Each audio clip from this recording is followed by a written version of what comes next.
Hi guys, yeah, I got a haircut. But today's video is gonna be a little different. We're gonna talk about how I rate my movies. So we're gonna go 0.5, 1, all the way to 5, right? So yeah, let's start. For 0.5 movies, or 1 out of 10 movies, these are movies that shouldn't exist. They are horrible movies, horribly made, no known cast members. Like, who are any of these people? The script is shitty, and just everything about this movie sucks. My example for this one is Mistletoe Mix-Up. Dumbest movie ever, should be wiped off the face of the planet. For 1 out of 5, this one's similar to the first one, but the movie is so horrible that it's funny. See, for this one, my example is Fanatic. It is a movie about this crazy fan who follows his idol and then kidnaps him. And it is the funniest and stupidest movie ever, and you guys should watch it. I don't know why I'm recommending 2 out of 10 movies right now, but it's a great example for a 1 out of 5. Now that we're at the 1.5 range, these are typically movies that are boring to watch. This is from 1.5 to 2.5. These are normally movies that are really boring. For my example for 1.5, I have Brick. I was really excited to watch this Joseph Gordon-Levitt movie.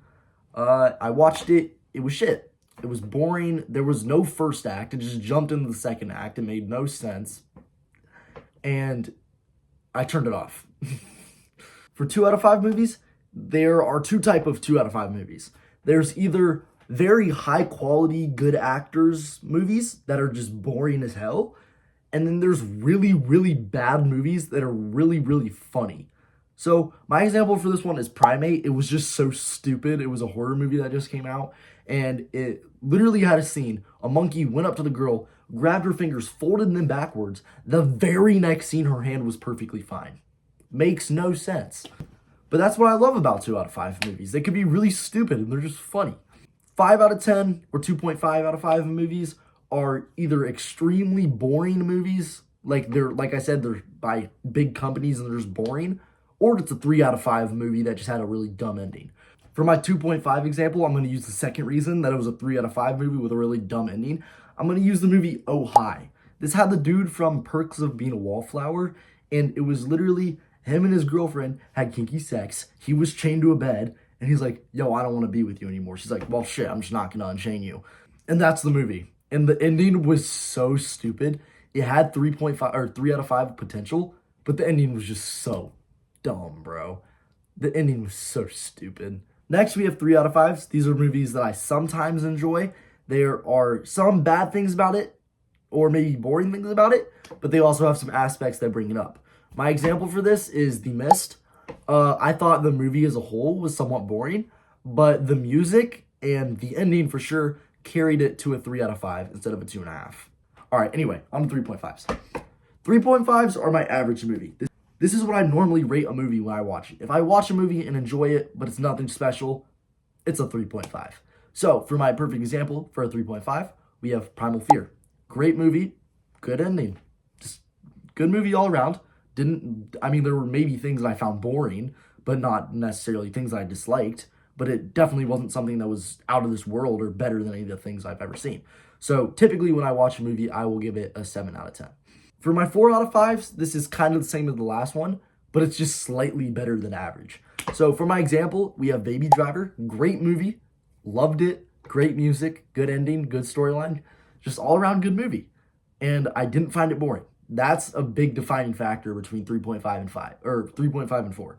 If I find it boring at all, it's a 3.5. If it's not boring, I can watch the whole thing without looking at my phone at all, it's a 4.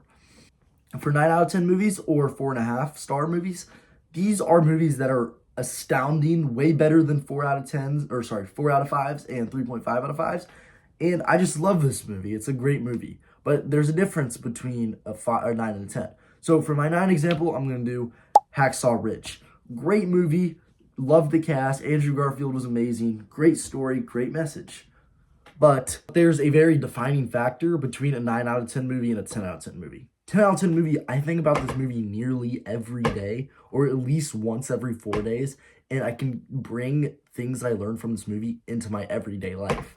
9 out of 10 movies is just like, wow, that was a phenomenal movie. So for 10 out of 10, I'm not going to do Fight Club. Look, I'm not going to do Fight Club. It is a 10 out of 10 movie, but if it could go higher, it would. Fight Club is here. The other 10 out of 10 movies, here. 9 here, everything else down there, right? So for my perfect 10 out of 10 example, I'm going to do mid-90s. You can take a lot away from this movie. It's a movie about fitting in, trying to be inclusive, the want to be included, I should say. But you can take things away from it. 500 Days of Summer, I gave that a 5-star. I know it's not a popular 5-star movie, but I love that movie. I took things away from that. I related to that movie a lot because I've been through similar situations, along with the other 5-star movies. Fight Club, I've not been through that situation. I hope I never will be, but it's a great movie. So, yeah. Thank you guys for watching. Subscribe, follow the TikTok, and follow the Letterboxd. Yeah, thank you.